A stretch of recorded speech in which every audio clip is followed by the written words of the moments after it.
bonsoir à tous. Un mois jour pour jour depuis l'attaque du 7 octobre.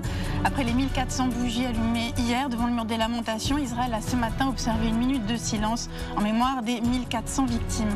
À Paris, un rassemblement a été organisé place du Trocadéro pour les 239 otages puisque c'est le dernier chiffre. Par ailleurs, le président du Sénat, Gérard Larcher, et la présidente de l'Assemblée nationale, Yael Braun-Pivet, ont appelé à une grande marche contre l'antisémitisme ce dimanche à Paris. Depuis hier, plus de 100 Français ont été évacués de la bande de Gaza via le poste frontière de Rafah. Gaza où l'armée israélienne continue de progresser. Au nord, les roquettes se multiplient en direction d'Israël. Tsahal a par ailleurs mis en place une nouvelle fois un corridor sécurisé permettant aux habitants du nord de la bande de Gaza de trouver refuge au sud. Enfin, 5 avions en provenance des Émirats arabes unis chargés de fournitures médicales et de vivres ont atterri à l'aéroport El Arish en Égypte. Le matériel est actuellement acheminé vers le sud-est de Gaza où doit être établi un hôpital de campagne avec l'approbation d'Israël. À mes côtés pour cette édition spéciale, l'écrivain Omar Youssef Souleiman, qui a grandi dans une famille salafiste en Syrie et qui clame son amour de la France et de la République, cette terre d'accueil qui l'a sauvé. Il vient de publier Être français. À mes côtés également la directrice de la rédaction du magazine Causeur, Elisabeth Lévy, l'éditorialiste politique Nicolas Domnac et l'écrivain Abnou Chalmani. On sera rejoint un peu plus tard par le communicant Stéphane Fuchs. Bonsoir à tous. Bonsoir. Alors on est exactement un mois après les massacres du 7 octobre. Elisabeth Lévy, vous revenez d'Israël. Moi j'ai d'abord été très frappé, si vous voulez, par de voir un pays debout, en fait. C'est vrai qu'il faut quand même comprendre, je pense, évidemment, tous les gens qui regardent I24 le savent, mais il faut comprendre quand même la profondeur du choc, c'est-à-dire droite, gauche, ce pays, il y a beaucoup encore de descendants des rescapés d'Auschwitz, si vous voulez, et je crois que c'est Yoshua Leibovitch, je me trompe peut-être sur le prénom, qui disait « Des gens seront encore tués, mais pas comme ça. » Et des gens ont été tués comme ça. Parce que ceux qui restent, c'est ce qu'on sait des témoignages, des films, des vidéos de l'armée israélienne. C'était notamment ce film qui a été projeté ce matin à l'ambassade d'Israël. Moi, je suis allé le voir à Tel Aviv, après beaucoup d'hésitations d'ailleurs. Je me suis dit que c'était malgré tout quand même un devoir de le voir. Et effectivement, même ne serait-ce que de voir les tueurs qui ont des bonnes têtes d'hommes ordinaires m'a appris quelque chose, si vous voulez. Mais c'était une journée de Shoah ordinaire, si vous voulez. La profondeur du choc, je crois, est vraiment difficile à penser, mais on voit quand même un pays debout. Ça ne veut pas dire qu'il y a consensus. Il y a consensus sur une chose, la démilitarisation de Gaza. Même malgré les pertes civiles, ça attriste beaucoup les Israéliens, mais ils disent nous ne pouvons plus vivre à côté d'eux. Je finis juste en disant qu'en rentrant en France, si vous voulez, après avoir vu des gens qui savent ce que c'est que d'être un peuple, si vous voulez. Et en rentrant en France, je retombe sur Guillaume Meurice d'un côté, LFI, Le Monde, les antisémites, enfin, si vous voulez, et notre mollesse générale face à tout ça, puisqu'au bout d'un mois, si vous voulez, on en est déjà à se demander est-ce qu'Israël peut se défendre. Bon, je vous fais pas le tableau, vous vivez là autant que moi. Et je dois dire, si vous voulez, il y a quelque chose de terrible dans ce qui s'est passé en Israël, mais dans cette capacité à être un peuple, il y a quelque chose non seulement de respectable, mais oui, j'ose le dire, d'enviable. Abnou Chalmani. Oui, c'est vrai, c'est très juste. C'est vrai que ça fait un mois jour pour jour. Et ce matin, je ne pouvais pas m'empêcher de penser au chef de renseignement intérieur allemand qui, au moment où il annonce les 1800 délits antisémites, donc à mon avis là on a déjà augmenté depuis le 7 octobre, disait, j'allais dire avec la franchise allemande que nous ne sommes même pas capables d'avoir, que ça allait être pire. Et là on a appris qu'il y a une crèche, Anne Frank, qui allait être débaptisée pour pas blesser les migrants. Donc je me suis dit on est quand même dans un moment où on ne capte pas. Et je lisais Frédéric Ancel tout à l'heure dans une excellente tribune dans le Figaro qui disait attention, le Hamas n'est pas allé plus loin, il est allé ailleurs. Et cet ailleurs renvoie au Einsatzgruppen, renvoie au pogrom. Et tant que nous n'avons pas intégré ça, nous sommes incapables ici d'analyser la réaction militaire israélienne là-bas. Et ça commence à prendre des proportions un peu délirantes ici. Parce que, comme si maintenant, le 7 octobre était passé et qu'il n'existait plus que des bombardements. Bon, excusez-moi, j'ai entendu Dominique de Villepin se déchirer comme une passionnariat dans un moment quasi hystérique. vraiment. Et c'est un homme, donc je crois que j'ai le droit de dire quasi hystérique, où il nous parlait de massacre et il nous expliquait que rien ne justifie, qu'il ne fallait pas bombarder, alors que des militaires nous expliquent, qui sont pas du tout, qui sont d'une espèce de neutralité extraordinaire, que bombarder, c'était éviter plus de morts dans les rangs de Tsahal, pardon, qu'une armée n'ait pas envie d'envoyer ces jeunes hommes de 20 ans à la mort. Ils vont le faire. Ça fait partie, et ils vont le faire. Et il y en a déjà une trentaine qui sont morts. Il y en a une trentaine qui sont morts. Incroyable. Et c'est ça qui est incroyable. Tout le pays est prêt à donner ses enfants pour ça. Tactiquement, et je crois que tous les militaires sont d'accord pour dire Israël est quand même le seul pays pour dire avant et laisser quasi 10 jours en disant évacuer le nord. Et je me souviens au début, on disait impossible que 1 200 000 personnes puissent quitter Gaza City et le Nord. Il y a un peu plus d'1 million qui sont partis. Donc c'est possible. On voit bien que l'aide humanitaire arrive. On voit bien que les gens se mobilisent. On voit bien que l'Égypte continue de fermer la frontière. Mais je veux dire, au lieu d'essayer, là, dans une tactique, j'allais dire, militaire, d'être dans ça, nous n'avons pas fini de digérer le 7 octobre, de continuer à l'analyser, parce que là, il y a encore des débats à savoir crime de guerre ou crime contre l'humanité. Moi, je ne sais pas, quand on décapite un bébé, j'ai l'impression qu'on est dans le crime contre l'humanité, mais peut-être que c'est moi qui ai perdu mes valeurs, je ne sais pas. Et je trouve qu'on est en train de chipoter, donc évidemment, Guillaume Meurice, je ne vous parle pas de ces blagues et le fait qu'il aille en justice pour contester un avertissement, parce que lui, il pense qu'il n'a absolument rien fait de mal. Enfin, tout ce truc... Le pire, c'est qu'on le paye, nous. Ça, voilà. Et ça, en tout ça sur le service que nos impôts public, le paient. Voilà. Et tout ça sur le service public, ça commence à devenir très dérangeant. Je veux juste ajouter une précision, parce qu'on parle beaucoup de droit international. Et je voudrais quand même rappeler que la première résolution qui a été bafouée, c'est celle du 22, je sais plus, en novembre 47, pardon, qui crée les deux États et qui a été refusée par les Arabes. Mais aussi, il y a une chose que j'ai apprise, c'est qu'en droit international, aussi cruel que cela semble, quand des militaires, des installations militaires sont cachées dans des bâtiments civils, ces bâtiments sont des cibles militaires légitimes selon le droit international. J'aimerais qu'on se rende à Jérusalem, retrouver notre envoyé spécial, Christopher Barolin. Christopher, bonsoir. Des hommages sont organisés partout dans la ville. Est-ce que vous pouvez nous raconter ce que vous avez vu ? Alors depuis le début de soirée, ce sont des dizaines de personnes qui se sont réunies ici devant la mairie de Jérusalem, à quelques pas à peine de la vieille ville. Et vous allez le voir sur ces images de Gilles Kermer, ces dizaines de personnes viennent ici se relayer pour allumer ces bougies qui sont là depuis maintenant un mois. Il y a tout type de public, il y a des familles qui viennent avec leurs enfants, qui s'enlacent, qui essaient d'expliquer à leurs enfants ce qui se passe, qui regardent ces images des otages qui sont placardés sur les murs. Il y a évidemment des soldats très touchés par ce qui s'est passé ici en Israël il y a un mois. Il y a des religieux, il y a des laïcs, il y a des femmes, des hommes. Vraiment, c'est toute la ville de Jérusalem qui est venue ici se recueillir. Ce n'est qu'un des événements ce soir, puisque tout au long de la soirée, il y aura des hommages. Le prochain hommage, il aura lieu dans un peu moins de 2 heures maintenant. Ce sera au mur des Lamentations, le mur occidental. 240 torches vont être allumées, 240 torches électriques qui s'élèveront vers le ciel pour envoyer ce message au monde. Le monde entier doit être uni contre le Hamas et Daesh. Ramener nos enfants à la maison tout de suite. Il y a une trentaine d'enfants qui sont encore entre les mains du Hamas. Parmi eux, des enfants. Il y a par exemple Erez Calderon qui a 12 ans. C'est un franco-israélien retenu depuis le 7 octobre par le Hamas. Il y a également des nourrissons, des bébés, notamment le petit Kfir, un petit enfant âgé d'à peine 10 mois. Et donc ce soir, ce message sera encore une fois scandé par les familles des otages depuis le mur occidental, depuis le mur des Lamentations, avec avant cet hommage une prière qui sera récitée par le rabbin de Jérusalem. Merci Christopher, en direct de Jérusalem. Abnouz, vous parliez tout à l'heure des images du 7 octobre. Je trouve qu'il faut les regarder, même un tout petit peu, voilà, sans forcément aller jusqu'au bout. On regarde. Samedi 7 octobre, 6h28, la sirène retentit dans le sud du pays. À l'aide d'explosifs, les terroristes du Hamas font une vingtaine de brèches dans la barrière de sécurité qui sépare Israël et la bande de Gaza. Lourdement armés, ils sont des milliers à s'infiltrer en territoire israélien, dans des jeeps, à moto, à pied. Tous semblent avoir un objectif précis. Quelques minutes plus tard, des dizaines de terroristes arrivent sur les lieux du festival et tirent sur tout ce qui bouge. Au même moment, ce sont plus de 25 villages du sud d'Israël qui sont attaqués.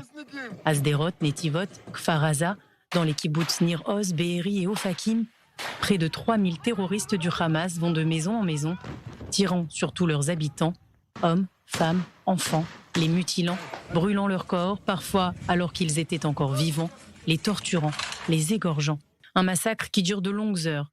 Ce carnage, organisé par le Hamas, est une déclaration de guerre. Handicapée par une attaque de leur système de surveillance et de communication, l'armée met du temps à réagir. Avant 8h30, 6 bases militaires sont prises d'assaut par le Hamas. Des policiers, des hommes armés, tentent de porter secours aux habitants de ces localités du sud attaquées. Malheureusement, au début, ils sont peu nombreux. Et si leur courage a permis de sauver des centaines de personnes, de nombreuses autres sont mortes ce jour-là. 1400 et plus de 240 sont pris en otage. Des soldats, mais aussi des civils, hommes, femmes, des personnes âgées et même des enfants, dont un bébé de 9 mois. Des otages dont les familles restent sans nouvelles. C'était un sujet de Sandy Fortis. Omar Youssef Souleymane, je vous voyais réagir. Moi, je trouve que c'est terrible, mais ce n'est pas étonnant en même temps. Oui. Le Hamas, il faut savoir d'où il s'inspire, d'où ça vient, ce carnage, cette violence. Il y a quelques jours, je parlais à un ami arabe, musulman, habitant en Israël, il est israélien. Justement, il vient d'une famille engagée dans l'armée israélienne d'ailleurs. Et cela m'envoie ce que vous parlez tout à l'heure, Abnous, sur à quel point ici, et vous aussi Elisabeth, à quel point ici on se concentre de plus en plus sur des affaires, disons, secondaires. Pourtant, là-bas en Israël, où il y a 2 millions d'Arabes, soit 20% de la population, ils font tout pour vivre ensemble, pour s'en sortir. Ils sont tous sur le même front contre ce mouvement atroce qui s'appelle le Hamas. Alors, la voiture qui était passée, par exemple... Vous voyez dans les images ? Oui, tout à fait. C'était avec un Arabe, encore une fois. Je n'ai pas trop encadré les gens dans une religion, mais les musulmans et les Israéliens. Sa mère et son petit frère, ils étaient allés, c'était dans la ville de Sedrout, c'est juste à côté de Gaza. Ils étaient là-bas et il m'a dit, au bout d'un moment, il avait tellement peur qu'aussi ils étaient dans la rue, ils sont éliminés. Et on tient à préciser, encore une fois, pour ceux qui disent que c'est une élimination contre les Juifs ou contre des religions, etc. Il y a plusieurs Arabes qui étaient éliminés, qui étaient tués par le Hamas ce jour-ci. Ces types, ils préparent d'une idée de la préparation, de faire peur aux autres, préparer dans la sauvagerie, en s'inspirant d'un verset coranique qui s'appelle « Préparez-vous pour terroriser les ennemis d'Allah et les vôtres ». Donc il faut qu'on parte de ce point-ci, ici et en France, et partout dans le monde entier, pour créer un front solidaire contre ces sauvages, tout simplement. Oui. Non, ce qui est intéressant, enfin ce qui est singulier en tout cas, c'est qu'un mois après, tu évoquais Dominique de Villepin, la virulence. Il y a 3 semaines, il consacrait quand même 1 minute pour dire qu'il y avait eu un massacre épouvantable. Aujourd'hui, il met 10 secondes et puis il y a 3 quarts d'heure, enfin pas 3 quarts d'heure, mais il y a 25 minutes pour dire à quel point Israël est coupable. Et je trouve que le renversement entre agresseurs agressés, ça s'est fait très vite quand même. Et on est à 1 mois après, ça s'est fait peut-être dans les 24 heures ou 48 heures. Nicolas, je ne sais pas si vous vous rappelez, il y a un officier israélien qui l'a dit, dans 3 semaines, les opinions vont se retourner. Dans 3 mois, dans 1 mois, c'est les gouvernements qui vont arrêter. Ils le savent, ils ont l'habitude pour renforcer ce que vous disiez. Je crois que c'est sur cette chaîne que Mansour Abbas, qui est donc député d'un parti d'ailleurs assez frériste, il faut bien le dire, à la Knesset, il est intervenu, je pense que vous pouvez certainement avoir l'image, sur cette chaîne pour dénoncer ce massacre. Et si vous voulez, on attend toujours ici, je veux dire, à part évidemment Kamel Daoud, Boualem Sansal, qui d'ailleurs ne se dit pas musulman, etc., enfin les quelques-uns, l'imam Chalgoumi, on attend quand même. Si vous voulez, on attend toujours. En fait, non, ils ont zappé le 7 octobre. Eux, ils sont passés directement à autre chose. Et moi, les Arabes, les quelques Palestiniens que j'ai vus à Jérusalem-Est, ça m'a quand même un peu inquiété, y compris un grand intellectuel. Il ne voulait pas être cité, je ne vais peut-être pas le faire, mais un grand intellectuel qui était plutôt modéré, qui m'a dit oui, mais il y a quand même des problèmes dans le narratif israélien, si vous voulez. Donc la deuxième ligne de défense, c'est une invention des Juifs. Je pense que tout simplement, Elisabeth, que ce n'est pas c'est pas blanc et noir. Oui, vous avez raison, j'ai dit que j'ai vu 2 personnes. Et tout simplement, quand on parle de les attaques, là, ça c'est le débat principal aujourd'hui, on parle de point de vue comme quoi qu'Israël, l'armée israélienne attaque des civils. Donc je pense que c'est beaucoup plus compliqué que ça. C'est-à-dire il y a des civils qui sont à Gaza. Il faut savoir qu'aujourd'hui, Hamas a lancé 6000 missiles contre les civils israéliens, mais elles étaient protégées grâce à l'armée israélienne. Mais 3000 missiles de ces 6000, ils sont tombés sur les civils. Hamas, ils se protègent dans des bâtiments entre les civils, vous connaissez très bien, ils ont leur base militaire parmi les civils. Donc la question est, qu'est-ce qu'il faut faire pour se débarrasser de ce... Parce qu'on ne peut plus vivre avec le Hamas, c'est impossible. Ni les Arabes, ni les Gazaouis d'ailleurs. Mais aucun État arabe, les États arabes autour attendent une chose, c'est que l'opération israélienne soit un succès. Oui, personne ne veut du Hamas. Si l'Égypte garde la frontière fermée, personne ne veut du Hamas. Il veut bien de Hamas. Al Jazeera veut bien de Hamas pour jouer comme une carte, vous voyez. On va écouter Dominique de Villepin, parce qu'on l'a beaucoup invoqué, Dominique de Villepin, donc on va écouter Dominique de Villepin ce matin. Nous allons faire cet effort. Arrêtons de poser la question de la responsabilité. Voyons la réalité de ce qui se passe sur le terrain. La faute, une fois de plus, permettez-moi de vous le dire, nous la laisserons aux historiens. Ce que nous voulons, c'est arrêter ces violences, arrêter ces massacres. Et ce que nous voulons aussi, c'est permettre véritablement à Israël de vivre en paix et en sécurité. Aujourd'hui, la guerre qui est menée, c'est une illusion d'une paix possible qui, avec plus de force, pourrait alors assurer la sécurité d'Israël. Je vous le dis solennellement, cela n'arrivera pas. Israël se met en danger encore plus aujourd'hui avec ce type de guerre et ce type de frappe. Nicolas. Non, ce que j'avais commencé à dire avant qu'Elisabeth m'interrompe, il n'y a pas de souci, c'est que au fond, ça nous interpelle quand même de savoir qu'est-ce qui s'est passé ici. Je veux dire, pour qu'il y ait ce renversement, je veux dire, quels sont les émetteurs qui ont été en panne ou qui ne se sont pas exprimés pour dire enfin l'ampleur du choc qui était ressenti, l'ampleur de la solidarité qu'on devait manifester. Il y a eu quand même là défaut, bien évidemment, du côté des politiques. Pas de tous. Quand même, le gouvernement s'est exprimé à droite aussi, mais c'est la gauche qui, à mon avis, hélas, pour moi, qui m'en sent proche, veut dire qui a manqué à sa tâche historique, parce que c'est quand même à elle, veut dire sinon d'abord, de mener un combat pour, au fond, un humanisme et le respect d'un certain nombre de valeurs qui ont fait sa grandeur autrefois. Et cette fois-ci, je veux dire, la polémique interne a complètement ouvert les portes, à tout ce qui était, ce renversement de l'agresseur à l'agressé. Alors avant de continuer sur la gauche française, j'aimerais qu'on se rende dans le nord d'Israël, retrouver notre envoyée spéciale Fleur Citruc. Bonsoir Fleur. L'après-midi a été marqué par des échanges de tirs. Est-ce que vous pouvez nous en dire davantage ?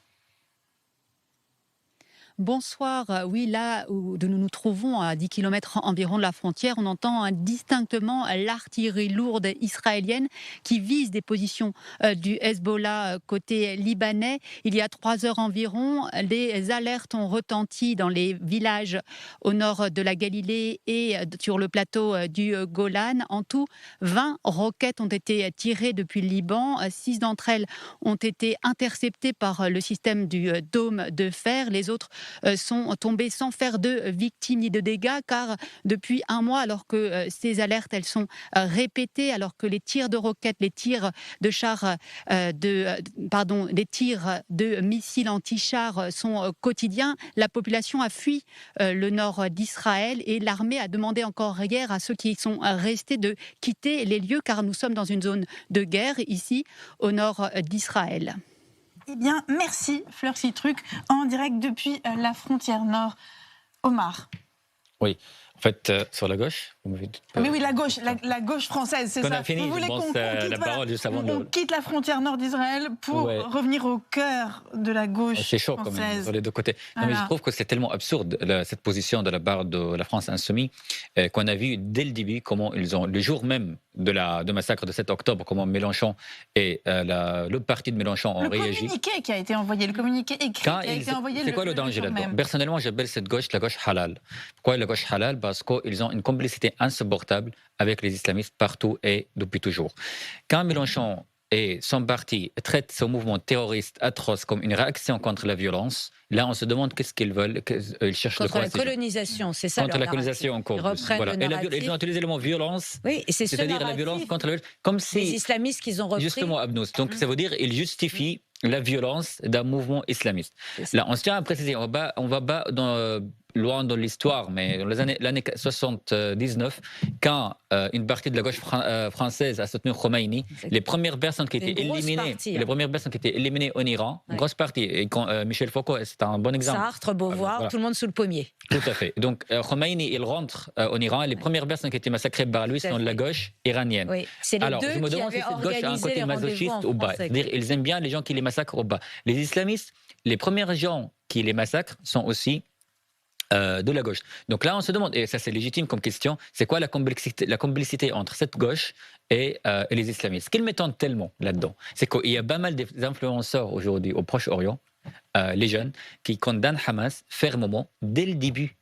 Dès le 7 octobre. Bon, donc on voit ces réactions bien progressistes, qu'ils voient la réaction. Vous savez, nous on a grandi dans un monde horrible. On a grandi, on répétait tous les matins, mort aux Juifs, on va jeter les Israéliens dans la mer. Je pense qu'Abnous, vous connaissez de quoi je parle, parce que par rapport Non, au en Iran, on était super protégés. Ah, vous êtes protégés, Abnous n'a pas été élevé comme ça. Ah Voilà. bon, je parle de l'Iran, je parle pas de vous, bien Même sûr. en Iran, il y en a pas. Moi, j'ai passé 25 ans de ma vie en Syrie où on répétait ces slogans, on va tuer les Israéliens, on va les assassiner, on va les jeter dans la mer. On l'appelle pas d'ailleurs Israël, on l'appelle le Satan, et le petit Satan, et les États-Unis, c'était le grand Satan. On a compris bien plus tard que les vrais Satans, les vrais ennemis sont les dictateurs qui nous manipulaient par rapport à ce discours atroce, en complicité avec les islamistes. Quand on voit que ça s'impose encore une fois ici en France, jusqu'à aujourd'hui, on a plus que 280 actes d'antisémites ici en France. Je pense, désolé, qu'une partie de la gauche est complice dans ces actes. On est à 1000 actes. On est à plus de 1000 actes antisémites recensés par le ministère de l'Intérieur. Les chiffres vont crescendo. Et donc dimanche, Gérald Darmanin a annoncé plus de 1000 actes antisémites. Voilà, je voulais juste dire à Nicolas, et je le dis vraiment avec amitié, si vous voulez, c'est que, pardon, comme le dit Omar, c'est vraiment pas nouveau. L'islamo-gauchisme de la gauche, si vous voulez, vous nous avez quand même un peu, à chaque fois qu'on en parlait, on s'est quand même fait un peu envoyer sur les roses, et je dis ça gentiment. On s'est fait un peu traiter de tout quand on dénonçait l'islamo-gauchisme, de fasciste, de raciste, de ce que vous voulez. En réalité, mais les LFistes, cette année, ont fait campagne en disant voter pour nous, c'est voter pour l'islam. Et ça vient évidemment d'une idée, si vous voulez, des années 70-80, qui est que c'est le nouveau prolétariat. Mais il y a une chose, si on a le temps après, qui m'intéresserait que vous nous disiez. Oui, vous voulez poser une question à Omar Youssef Souleymane. Allez-y. Justement, parce que moi, j'ai vu tous ces documents grâce au KKL qui nous a organisé le début du voyage. Et on a vu ces documents de Palestinian Media Watch. Et ces gens, donc, c'est du travail de documentation. On vous montre des vidéos. Et sur un endoctrinement des gamins de 7 ans, si vous voulez, qui disent mort aux Juifs. Et là, on se dit, bon, d'abord, d'ailleurs, on se dit jusqu'à quel point sont-ils responsables, mais surtout, vous dites, on a compris. Alors, vous semblez être quelqu'un de très éduqué, et probablement un cas à part. Non, mais vous êtes un très bon écrivain par ailleurs, j'en témoigne. Moi aussi, je vous aime. Voilà, et donc, qu'est-ce qui est possible, si vous voulez, à l'échelle d'un territoire comme Gaza? Moi, je ne crois pas tellement à la déradicalisation. Alors, qu'est-ce qu'on peut faire? Regardez, ce que s'était passé en juillet dernier. Il y avait une manifestation contre le Hamas de la part des habitants de Gaza, parce que ces gens, ils ne peuvent plus. Il y en a marre. Ces gens, ils veulent vivre. Ils savent trop bien qu'ils sont manipulés par le mouvement de Hamas. Vous savez, avant le 7 octobre, il y avait des Palestiniens habitant à Gaza qui vont en Israël pour travailler, pour gagner leur vie. Ces gens, encore une fois, ils veulent vivre. Nous, on était manipulés par ce discours. Vous savez, par exemple, mon père. Il y en a qui ont participé. Il y en a qui ont participé, d'où l'aspect des pogroms. Ils participaient à quoi? Au pogrom. Au pogrom. Il y en a qui C'est pour ça qu'on peut utiliser le terme pogrom, parce que allés derrière les terroristes et qui en ont profité. Et qui les ont renseignés, qui ont renseigné les terroristes du Hamas. Donc il y a un vrai... C'est pour ça aussi qu'on utilise le terme pardon. Non, mais je veux dire, évidemment, il y a des gens... Vous parliez de votre père. Bon, je parlais de mon père, parce que mon père, c'est un exemple comme quoi qu'il adorait Hitler. Mon père et une bonne partie de sa génération adorait Hitler seulement parce qu'il détestait les Juifs, parce qu'il brûlait les Juifs. Mais ce qui est normal, Hassan al-Banna, le fondateur des Frères musulmans, a toujours dit que ces deux héros historiques étaient Mussolini et Hitler. François Genoux, le légataire testamentaire d'Hitler, Hassan al-Banna, dans un cas particulier. J'arrive, juste quelques secondes par rapport à Hassan al-Banna. C'est intéressant ce que vous dites, Abnous. Hassan al-Banna et son ami proche, Sayyid Qutb, et le mufti de Jérusalem à l'époque. l'époque. Al-Husseini qui est allé rencontrer Hitler, on a déjà les photos jusqu'à aujourd'hui. Mais c'est faux, il y avait d'ailleurs de l'armée, il y a de l'armée qui s'appelle l'armée des musulmans, il y avait 10 000 soldats de l'armée des nazis qui étaient engagés pour une seule raison, c'est de se débarrasser des Juifs. Alors, maintenant, on sait, c'est quoi cette histoire? Les Juifs, c'était Bani Israël, on l'appelle les enfants d'Israël, plus que 43 fois, si je ne me trompe pas, dans le Coran, dans des versets coraniques, plein de haine. Le deuxième sourate du Coran, qui s'appelle la vache, c'est l'histoire principale, sont les Juifs. Vous voyez, bref. Là, quand on parle de ce sujet aujourd'hui, on est menacé, etc. On est traité par des islamophobes. Bon. Ce que vous vivez. Est-ce que je vis depuis des mois, je reçois des menaces sans attendre, mais sans arrêt. Mais peu importe, ce n'est pas ça le sujet.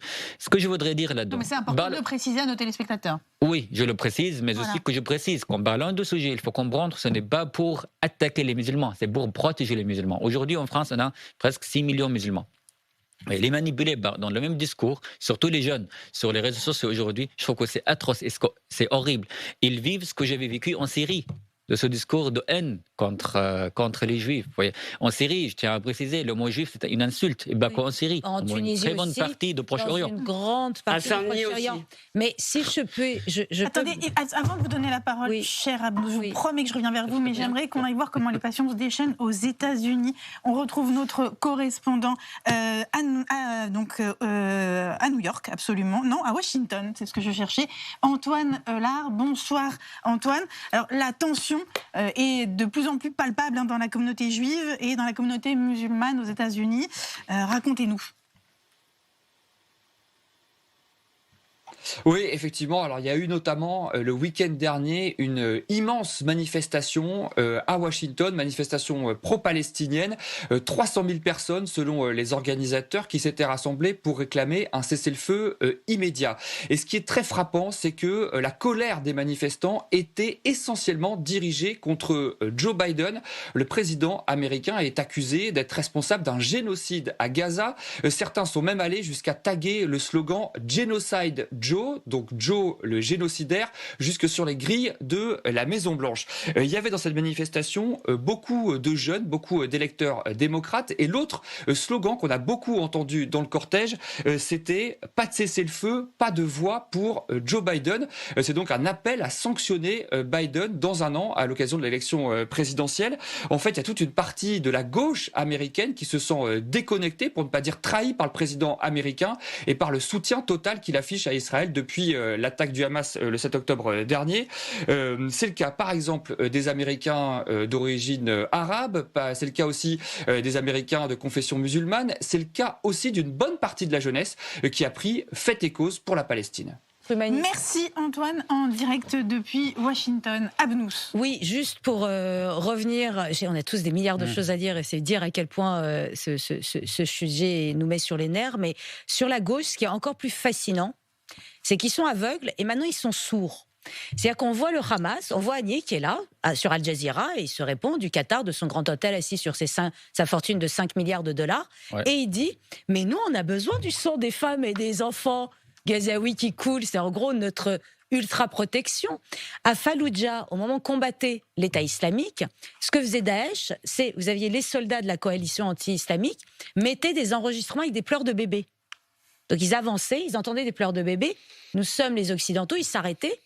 Donc ils s'approchaient de là où ils entendaient. Et c'est là où Daesh en profitait, l'État islamique, pour les attaquer. Donc même de cette manière-là, l'utilisation des femmes, des enfants par les islamistes, parce que, j'allais dire, c'est notre faiblesse civilisationnelle, c'est le fait de protéger les femmes et les enfants. Eh bien, ils l'exploitent. Est-ce qu'on a des hommes d'affaires, vous savez, qui ont pignon sur rue en Occident, un dont j'ai bien le nom jordano-palestinien, qui vit en Grande-Bretagne, qui donne une interview et qui, très tranquillement, vous dit, mais cette phrase qui est répétée, mais qu'une partie de la gauche refuse d'entendre, voire toute la gauche, et qui dit, mais vous aimez la vie, c'est ça qui va vous perdre. Nous, on s'en fout. Nous, on aime la mort. Voilà. Donc, le fait d'utiliser des civils pour se protéger derrière eux, vous savez, ces superbes tunnels là, à 60 mètres, il n'y a pas de civils. Il y a à la limite des otages, parce qu'on en a besoin, pour les tuer au bon moment, pour que ce soit impressionnant, mais il n'y a pas de civils qui sont protégés. Il n'y a que des terroristes. On n'utilise pas ces tunnels qui pourraient protéger les 150 000 Gazaouis qui restent dans le nord. On leur dit pas venez vous protéger. On leur dit mets-toi là-haut. Et ça a toujours été comme ça. Et les types, les mecs qui sont à la tête du Hamas, le disent ouvertement en interview sur Al Jazeera. Au moins, ils sont francs. Et ici, ils sont francs. Ils sont francs et surtout. Et ici, on est là. Mais de quoi parle-t-il? Justement, c'est pour ça qu'on a commencé par dire qu'il faut savoir de quelle idéologie ces types viennent. D'ailleurs, jouer la victime, ils sont très très doués là-dedans, vous voyez, pour faire le chantage et pour tirer l'attention des autres. Oui, mais ils nous le disent, c'est nous qui refusons. Et aller à la mort, c'est évidemment, il le dit très clairement. Oui, ça c'est dans leur référence historique et islamiste. Depuis toujours, oui. Par exemple, c'est pour ça quand ils font des kamikazes, des attentats, on revient vers le 11, là, je cite ta chronique, qui se bat. À partir du 11 septembre. Juste un point, si je peux me permettre. Exemple. Donc, c'est pour ça qu'il y a une force très, très présente par rapport à ce type. Comment on peut se combattre contre quelqu'un en analysant ce qu'ils nous disent, et pas en faisant semblant, en faisant comme si vraiment Israël tuait volontairement, d'une manière systématique, des civils. Non, c'est beaucoup plus compliqué. Déjà, changer de narratif et essayer de faire comprendre aux gens ça sera déjà un grand progrès. Nicolas? Non, juste un point, puisque j'ai soulevé moi-même le premier, la responsabilité de la gauche. Je crois qu'il faut aussi, dans ces combats-là, éviter la caricature. Chère Elisabeth, j'ai entendu personne pendant la campagne dire clairement, comme tu le dis, voter pour nous, c'est voter pour l'islam. Je pense qu'il y a des contradictions dans les partis. Et entre Jean-Luc Mélenchon qui trahit ce qu'il a été lui-même d'ailleurs dans sa jeunesse, un républicain, humaniste, franc-maçon, laïque, combattant, et je sais pas, François Ruffin par exemple, qui a pris position, ou Daniel Obono, ce sont pas les mêmes positions. Il faut prendre les uns pour taper contre les autres. Alors je peux vous répondre sur D'accord, très bien, vous me dites il faut prendre les uns pour taper contre les autres pour éviter d'en faire un ensemble, je veux dire, qui se ressoude si on les attaque en bloc comme ça. Pareil pour la gauche socialiste. Je veux dire, Olivier Faure qui trahit tout, je veux dire, c'est pas le même que les sociaux-démocrates qui sont dans ce parti, que Bernard Cazeneuve, par exemple. Manuel Valls. C'est un combat laïque fort, ou Manuel Valls. Voilà. Carole Delga, mais donc, ils sont très peu pas, je vous en supplie. Soyez précis. Pardon, Nicolas. D'abord, j'ai parlé que de la gauche insoumise. J'ai dit par ailleurs qu'il y avait une tendance idéologique de la gauche, que la cécité sur l'islamisme. Non, vous avez dit voter pour nous, c'est voter pour l'islam. C'est un peu le discours des filles en disant on est contre Elisabeth, laissez-moi maintenant finir ma phrase. Oui, il y a, je vous le dis, des députés insoumis, que vous le vouliez ou pas, d'accord, je le tiens même de la bouche du cheval, d'accord, il y en a un qui me l'a dit, on a fait campagne en disant cela. Alors vous voulez pas l'entendre, ça vous plaît pas, je le comprends. Ils l'ont fait. Non, je n'ai jamais dit que c'était toute la gauche, je vous parle de députés insoumis pendant la campagne législative. D'ailleurs, ça a très bien marché.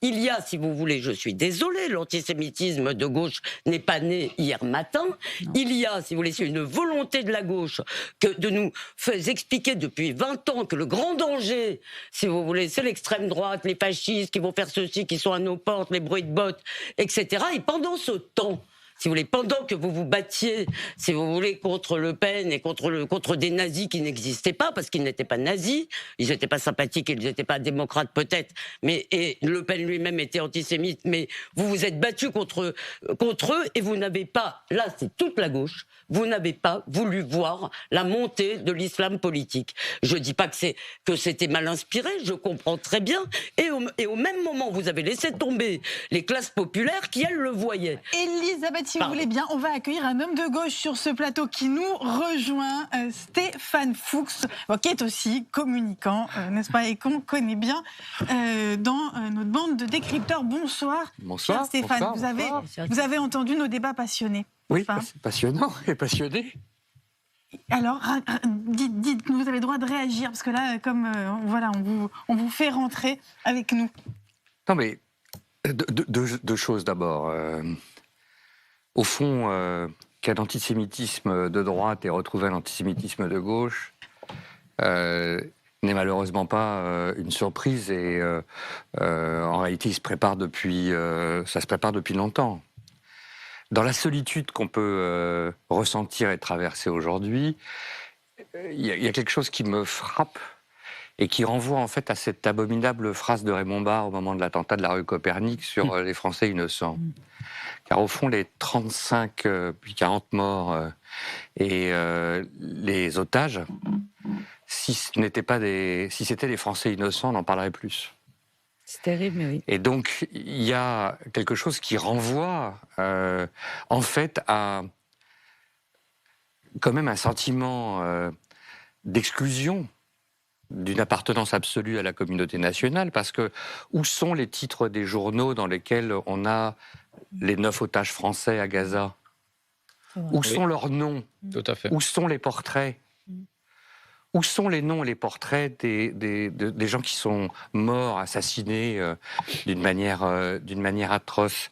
S'ils ne sont pas là, c'est parce que ce discours-là, au fond, l'alliance que moi j'appelle l'alliance pétaino-poutiniste, qui est quand même quelque chose qui a existé toujours, c'est pour ça que je dis que c'est au fond l'alliance, de l'extrême droite et de l'extrême gauche, elle a fini par triompher d'un certain point de vue, en tout cas par dominer une partie du débat politique et médiatique. Mais les portraits, ils sont à Montpellier, pardon, c'est une mairie socialiste. Hein. Je veux dire, non, mais heureusement qu'ils sont... Et ça a été sur la mairie du 4e arrondissement à Paris. Mais enfin, tu vois, tu es obligé de citer 4 mairies en France. C'est que la presse nationale n'a pas affiché ça en première page. Alors que dans la réalité, on n'est pas là. Et que dans la réalité, l'AFP décide de ne pas utiliser la terminologie terroriste pour le Hamas parce qu'elle a des intérêts financiers avec des médias du monde arabe et que finalement, tout le monde passe ça par pertes et profits. Et donc, à un moment donné, quand un pays cesse de combattre sur des valeurs morales et pense soit pour des arrangements politiques, soit par folie idéologique, c'est-à-dire que quand je vois des gens qui sont woke au nom d'une certaine idée de l'injustice et de l'inégalité et qui soutiennent une organisation qui défenestre les homosexuels et les pourchasse, on se dit que dans quel monde on vit pour que les repères aient été à ce point perdus. Et ce qui me frappe le plus, moi, c'est ça, dans ce moment de la guerre. Alors après, je peux dire, j'ai ce sentiment qu'au fond, je réécoute Manuel Valls dénoncer les deux gauches irréconciliables et dénoncer l'islamisme politique comme un danger. Et ça, il le fait depuis 10 ans. Il l'a d'ailleurs tellement fait qu'il l'a payé politiquement très cher. Et donc on voit qu'au fond, dans notre société, d'avoir raison trop tôt ne sert pas à grand-chose, mais qu'il y a aujourd'hui quelque chose qui me terrorise et qui est l'absence de réaction morale dans la société française. Et au fond, comme si le discours de Raymond Barre avait finalement triomphé. Et c'est ça que je trouve le plus terrible. La peur qui a triomphé. C'est la peur, la lâcheté. La peur, la lâcheté, la compromission. La paresse intellectuelle. Et parfois, entre le calcul politicien et la résurgence assumée d'un antisémitisme dont je ne sais pas s'il est de droite, de gauche ou d'ailleurs, mais qui est là et profondément enraciné dans la société française. À cause, il existe l'antisémitisme d'extrême droite, mais peu de Français ont quitté la France. J'étais à Nathaniel, où il y a beaucoup de Français. Si vous voulez, il n'y en a pas un qui est parti à cause du Rassemblement national, à cause de Zemmour, à qui ils ont fait un triomphe. Ils sont tous partis. Il y a des avantages aussi, il faut en parler. Ils ont peur de Mélenchon. Là où Nicolas a raison, c'est qu'il est resté quelques voix à gauche, mais malheureusement, les deux gauches irréconciliables se sont réconciliées. Tout à fait. Mais il y a aussi il y a les avantages. Il y a les avantages aussi de certains politiciens. Je pense que l'année dernière, on a vu qu'il y a plusieurs imams qui ont invité les musulmans à voter pour Mélenchon. Et je pense qu'il y a une sorte de complicité là-dedans. Dans les ateliers d'écriture que j'ai dirigés dans plusieurs villes, dans la banlieue parisienne, j'ai posé cette question aux élèves. Si vous aviez le droit de voter, vous voterez qui? Alors, la première réponse, c'était Mélenchon, ou Méluche, comme il l'appelait, parce que c'était très présenté sur les réseaux sociaux, etc. Pourquoi vous votez Mélenchon? Parce que c'est le seul candidat de gauche qui protège les musulmans contre les blancs. C'était la question texto, la réponse texto que je pense qu'aujourd'hui, avant tout, je pense qu'une bonne partie de la gauche, d'ailleurs, ils ont laissé le terrain pour l'extrême droite afin de protéger la République ou aborder les sujets les plus sensibles, surtout l'antisémitisme ou les islamistes sur notre territoire. Je pense on a perdu la question de l'engagement pour protéger la République et les valeurs de la République lorsqu'ils sont devenus un discours ou un sujet de l'extrême droite, à la place que ce soit essentiellement une question de gauche. Et c'est là où il faut partir, de ce point, je pense. Oui, enfin, quand j'entends Pardon, mais Bardella nous expliquait que Jean-Marie Le Pen n'était pas antisémite. J'ai beau me pincer très fort, je me dis qu'on est quand même... Non, je chez ne les parle pas de dingues. ce Et donc, point. pardon, Pas d'autre chose. je trouve que je n'en fais ni un combat de l'extrême droite ou de l'extrême gauche. Pour moi, j'en fais un combat contre les antisémites et j'en fais un combat pour le sursaut et le réveil moral d'une société qui est en train de se perdre par la compromission généralisée qu'elle a, par la peur et la soumission. Et au fond, ce qui est en train de se passer, c'est bien plus grave que les 35 morts et que les 9 otages. C'est que ce pays est en train de perdre le sens de son histoire, de ce qui fait nation. Et derrière, ça appelle toujours des solutions qui, malheureusement, sont des solutions extrémistes. C'est-à-dire, je ne suis pas de ceux qui vont se ranger derrière l'extrême droite en considérant qu'elle va me protéger contre l'extrême gauche. Pardon, vous voyez, je crois pas ça risque pas d'arriver. Nicolas Domenac, le mot de la fin, parce qu'après on va... De la fin vous avez, oui. Non, de la fin, mais... Malheureusement, on va se retrouver, mais... Oui, non, pas c'est ce dommage, soir. parce qu'effectivement, ce que j'avais commencé en évoquant la panne des émetteurs, je pensais aux intellectuels avant d'en venir aux politiques. Je dirais que c'est presque plus important, quoi. C'est parce que j'attache aux intellectuels il y a un devoir de vigilance, un devoir de conscience qu'ils n'assument plus depuis des années. Et là, nous avons vraiment une démonstration d'une exemplarité, hélas, catastrophique. Alors, Omar Oui, Youssef tout Souleymane, à il fait. faudrait que vous reveniez sur ce plateau parce qu'on a besoin, Elisabeth Lévy et moi avons besoin que vous nous expliquiez comment on fait pour qu'il y ait d'autres Omar Youssef Souleymane. Voilà, c'était ça la question d'Elisabeth Ah oui, Lévy parce quand que elle si vous voulez, je me écoutait. demande comment Voilà. Ça va être la catastrophe. Il y ramener a des quelqu'un d'autre que moi. Ça générations va être un perdues à la problème. raison. Voilà. Non, Donc, mais je pense que tout simplement, bon, c'est une personne. un mot. Oui, quand oui. même. Bon, à moi, je pense qu'aujourd'hui, être français, avant tout, être responsable à ce qu'on dit, à ce qu'on fait, et on assume avoir son appartenance à la République et à nos valeurs qui nous unissent. En tout cas, vous tous. parlez magnifiquement de la France et de Merci, la République. Vous écrivez magnifiquement sur la France et la République. Je suggère à tous la lecture de votre livre. Ça s'appelle Être français chez Flammarion. Merci Stéphane, merci Nicolas, merci beaucoup. Elisabeth. Dans un instant, vous retrouvez Jean-Charles Banoun pour une édition spéciale en direct de Sderot.